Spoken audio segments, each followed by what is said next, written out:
बिस्मिल्लाहिर्रहमानिर्रहीम। आज हम इस अपने प्रोग्राम के अंदर सैयद हसन नसरुल्लाह जो हिज़्बुल्लाह के सेक्रेटरी जनरल हैं, उनकी जो मोस्ट अवेटेड तकरीर थी जो 2 दिन पहले उन्होंने डिलीवर की और जिसका पूरी जो दुनिया है उसको एक इंतज़ार था और एक्सपेक्टेशंस ये थी कि इस जंग इस स्पीच के अंदर वो एक ऑल आउट वार का ऐलान करेंगे, एक ऐलान जंग कर देंगे इसराइल के ख़िलाफ़, लेकिन ऐसा हुआ नहीं। तो क्या वजह है कि हसन नसरुल्लाह जो हिज़्बुल्लाह के सरबराह हैं, उन्होंने अपनी स्पीच के अंदर ये जो एक्सपेक्ट किया जा रहा था कि वो ऐलान जंग करेंगे, तो ऐसा क्यों नहीं किया? क्या उनके ज़हन में था और वो कौन से अवामिल थे जिसकी वजह से उन्होंने ये जो एक लग रहा था कि वो ऐलान करेंगे, वो क्यों नहीं किया? उसका एनालिसिस हम करने की कोशिश करेंगे। प्रामा फ़िशा ये लग रहा है और एनालिस्ट यही कह रहे हैं कि he has actually backed of, वो जंग नहीं चाहते, इसीलिए उन्होंने सीज़ फायर की बात की है और वो एक कदम पीछे हट गए हैं। तो लेकिन इट्स नॉट दैट सिंपल, ऐसा है नहीं। हम एक डिफरेंट एंगल से इसका एनालिसिस लेके आने की कोशिश करेंगे। मामला इतना सादा नहीं है जैसे ये लग रहा है कि ज़ाहिरन उन्होंने जो है वो जंग से पीछे हट गए हैं और वो जंग नहीं चाहते। ऐसा नहीं है, ऐसा नहीं है। ये हमारे नुक्ते नज़र से हमारा व्यू पॉइंट ये है कि ये एक बेहतरीन जंगी चाल चली है हसन नसरुल्लाह ने। एन इम्प्रेसिव मिलिट्री टैक्टिक उन्होंने इस्तेमाल किया है। स्ट्रेटेजिक मूव था उनका ये स्पीच, जिसमें उन्होंने अपने अज़ाइम को दुश्मन के सामने जो है आश्कार नहीं किया, वो करने क्या जा रहे हैं, इंटेंशंस को रिवील नहीं किया, क्योंकि दुश्मन यही एक्सपेक्ट कर रहा था कि जी वो एक फुल फ्लैश जो है फुल स्केल वार डिक्लेयर कर देंगे, तो दे वर प्रिपेयर्ड फॉर इट कि जी हमारे खिलाफ ऐलान जंग होने जा रहा है और हमने उसको कैसे हैंडल करना है। लेकिन अब जब उन्होंने जंग का ऐलान ही नहीं किया और नाइदर ही declared an all out war against Israel nor ही ruled out the possibility of it, दोनों काम नहीं किए उन्होंने, ना जंग का ऐलान किया और ना उसकी पॉसिबिलिटी को रूल आउट किया। तो बात को बीच में रखा है, एक एलिमेंट ऑफ एम्बिग्विटी उन्होंने डिलिबरेटली जो है इसके अंदर बिल्ड करने की कोशिश की है और ऐलान जंग से ज़्यादा ख़तरनाक साबित हुई है ये जो तकरीर है उनकी, और इसने दुश्मन की सफ़ों में एक खौफ व हरास जो है सरासीमगी का आलम है, एक केओस जो है इजरायली अमेरिकन जो अलायंस है उनकी सफ़ों में फैल गया है इससे। नो वो ये अब गैस कर रहे हैं, they are continuously in a guess sort of situation कि हिजबुल्लाह आखिर करना क्या जा रही है।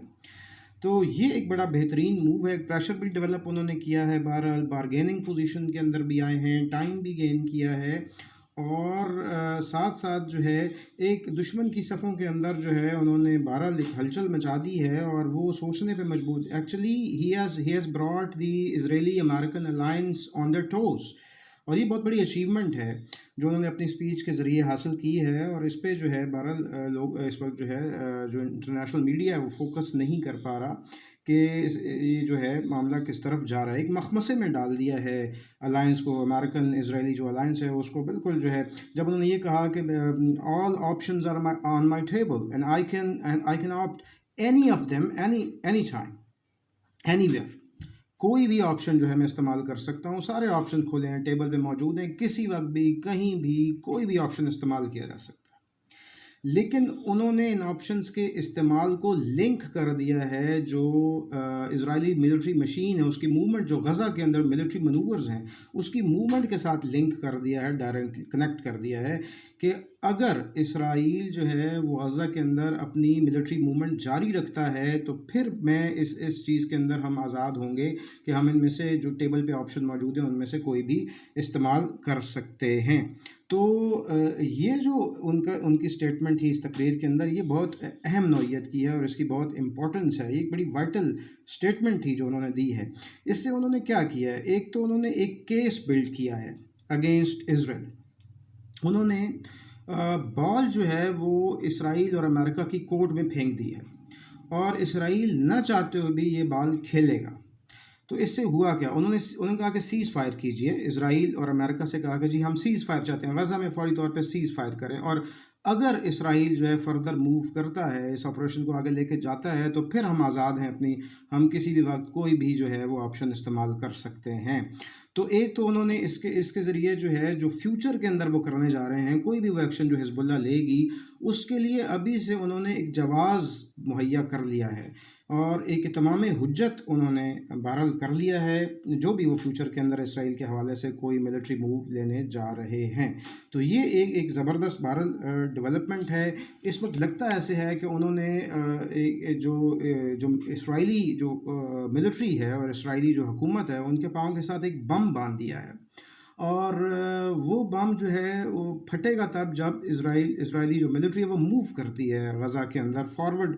پیش قدمی اس کے ساتھ جو ہے اس کے ساتھ منسلک کر دیا اس کو۔ تو اسرائیل جو ہے بہرحال اب وہ اس پوزیشن میں نہیں ہے کہ وہ بیک آف کریں، وہ اس جنگ کے اندر ٹریپ ہو چکے، وہ ایک آپ سمجھیے ایک ڈیڈ لاک کریٹ ہو گیا ہے۔ اسرائیل جو ہے اب بیک آف کرنے کی پوزیشن میں نہیں ہے، وہ واپس نہیں جا سکتا، اسے آگے ہی بڑھنا ہے اس جنگ کے اندر، وہ آگے جائے گا، پیش قدمی جاری رکھے گا۔ نتیجہ کیا ہوگا؟ اسرائیل جو ہے جب موو کرے گی اس کی ملٹری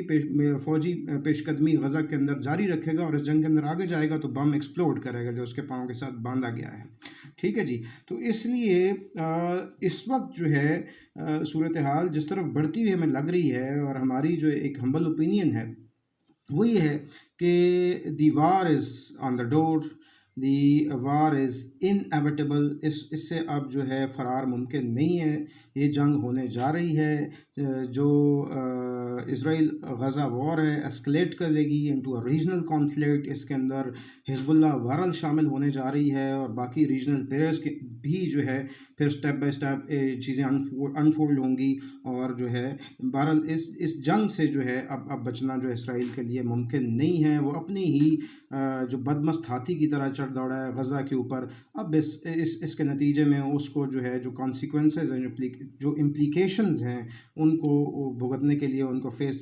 کرنے کے لیے جو اس کو تیار رہنا چاہیے۔ تو اب دیکھنا یہ ہے کہ حزب اللہ جو ہے اب وہ جو کارڈز ٹیبل پہ ہیں ان میں سے کون سا کارڈ استعمال کرتی ہے، کب کرتی ہے، اور کس انداز میں کرتی ہے۔ تو یہ جو چیز ہے اس نے بہرحال جو اسرائیلی امریکن الائنس ہے ان کی، اسرائیلی فوج کی اور ان کی حکومت کی جو ہے نیندیں حرام کر دی ہیں، کیونکہ حماس سے بڑا سرپرائز دے سکتی ہے حزب اللہ، وہ اس پوزیشن میں ہے، اس کے پاس یہ پوٹینشیل موجود ہے، اور وہ زیادہ جو ہے وہ تباہ کن ہو سکتا ہے، کیٹاسٹرافک ہو سکتا ہے۔ تو لیٹس سی کہ جو ہے یہ جنگ جو ہے وہ کس طرف جو ہے بڑھتی ہے، اور جوں جو ہے چیزیں انفولڈ ہوں گی، مزید اس کے اندر ڈیولپمنٹس ہوں گی، ہم ان کا بھی انالیسس لے کے آتے رہیں گے۔ آج کے لیے ہمارے پاس اتنا ہی ہے، ملتے ہیں اگلے پروگرام میں انشاءاللہ۔ اللہ